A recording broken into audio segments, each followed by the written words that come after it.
केंद्र सरकार ने अपनी मुफ्त राशन योजना में कटौती करने का निर्णय लिया है, जिसके तहत अब गेहूं और चावल की मात्रा कम कर दी गई है। नमस्कार दोस्तों, आपका स्वागत है मेरे YouTube चैनल पर। दोस्तों, सरकारी योजना, सरकारी खबरें जानने के लिए बने रहे मेरे साथ और हर खबर की खबर रखने के लिए मेरे इस चैनल को सब्सक्राइब जरूर कर लें। तो बिना टाइम खराब करे वीडियो को करती हूँ शुरू। यह बदलाव विशेष रूप से बिहार जैसे राज्यों में प्रभावी होगा, जहां बड़ी संख्या में लोग इस योजना का लाभ उठाते हैं। पहले गरीब और जरूरतमंद परिवारों को हर महीने 5 किलो गेहूं और 5 किलो चावल मुफ्त मिलते थे, लेकिन अब इसमें कमी की जा रही है। इस निर्णय के बाद बिहार के लाभार्थियों को मुफ्त राशन में कम आपूर्ति मिलेगी, जिससे उनके जीवन पर प्रत्यक्ष असर पड़ सकता है।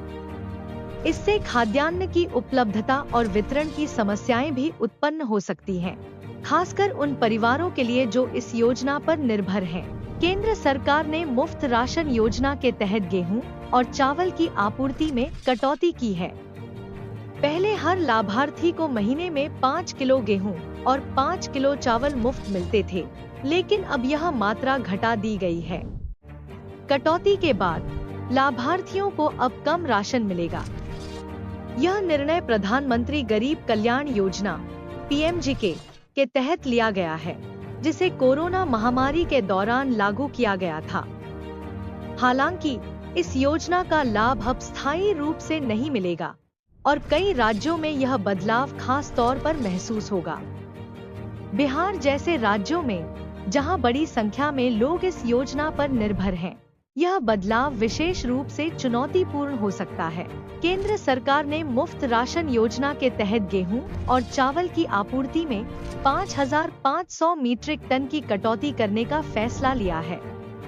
इस कटौती का असर खास तौर पर उन राज्यों पर पड़ेगा जो पहले से ही राशन वितरण योजना पर निर्भर हैं। यह कटौती केंद्रीय खाद्य आपूर्ति मंत्रालय द्वारा की गई है और इसका उद्देश्य खाद्यान्न के वितरण में संतुलन बनाए रखना है। बिहार और अन्य गरीब राज्यों में यह बदलाव विशेष रूप से महसूस होगा, क्योंकि इन राज्यों में बड़ी संख्या में लोग इस योजना से लाभान्वित हो रहे हैं। कटौती के बावजूद सरकार ने यह स्पष्ट किया है कि गरीबों के लिए उपलब्ध राशन की मात्रा अब भी पर्याप्त होगी, लेकिन उन परिवारों को कम राशन मिल सकेगा जो पहले 5 किलो गेहूं और 5 किलो चावल प्राप्त कर रहे थे।